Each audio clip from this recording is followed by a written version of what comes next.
નમસ્કાર દર્શક મિત્રો, હું છું રૂપલ લુણીચિયા. સંપૂર્ણ ન્યૂઝમાં આપનું સ્વાગત છે.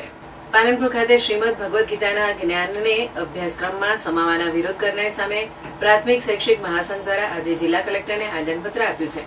ગુજરાત સરકાર દ્વારા નવા શૈક્ષણિક સત્ર જૂન 2024થી રાજ્યભરની શાળાઓમાં ધોરણ 6 થી 12ના શાળા અભ્યાસક્રમમાં ભગવદ ગીતાનો સમાવેશ કરવાની જાહેરાત કરી છે.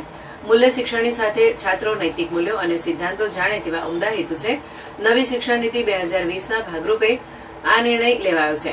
જો કે કેટલાક સંગઠન દ્વારા વિરોધ કરવામાં આવી રહ્યો છે, જેને લઈ શાળાઓમાં ભગવદ ગીતા જ્ઞાનનો વિરોધ કરનારાઓ સામે અખિલ ભારતીય રાષ્ટ્રીય શૈક્ષણિક મહાસંઘ દ્વારા આવેદનપત્ર આપી શાળાઓમાં ભગવદ ગીતાના જ્ઞાનને ચાલુ રાખવા માટે મુખ્યમંત્રીને આવેદનપત્ર પાઠવી રજૂઆત કરી છે. પાલનપુર ખાતે પ્રાથમિક શૈક્ષિક મહાસંઘ દ્વારા જિલ્લા કલેક્ટરને આવેદનપત્ર આપી શ્રીમદ ભગવદ ગીતા જ્ઞાનનો શાળાઓમાં અભ્યાસક્રમમાં સમાવેશના વિરોધને વખોડ્યું હતું. ગુજરાત સરકાર દ્વારા શાળાકીય શિક્ષણમાં શ્રીમદ ભગવદ ગીતાનો સમાવેશ કરવામાં આવ્યો છે. રાજ્ય સરકારના નિર્ણયને અખિલ ભારતીય રાષ્ટ્રીય શૈક્ષિક મહાસંઘે મુખ્યમંત્રીના નિર્ણય આવકારતા આવેદનપત્ર પાઠવ્યું હતું. કોઈપણ જાતના વિરોધથી વિચલિત થયા વિના શ્રીમદ ભગવદ ગીતાનો સમાવેશ ચાલુ રાખવો જોઈએ તેવું અખિલ ભારતીય રાષ્ટ્રીય શૈક્ષિક મહાસંઘે મુખ્યમંત્રીને ટેકો આપતા આવેદનપત્ર પાઠવ્યું હતું.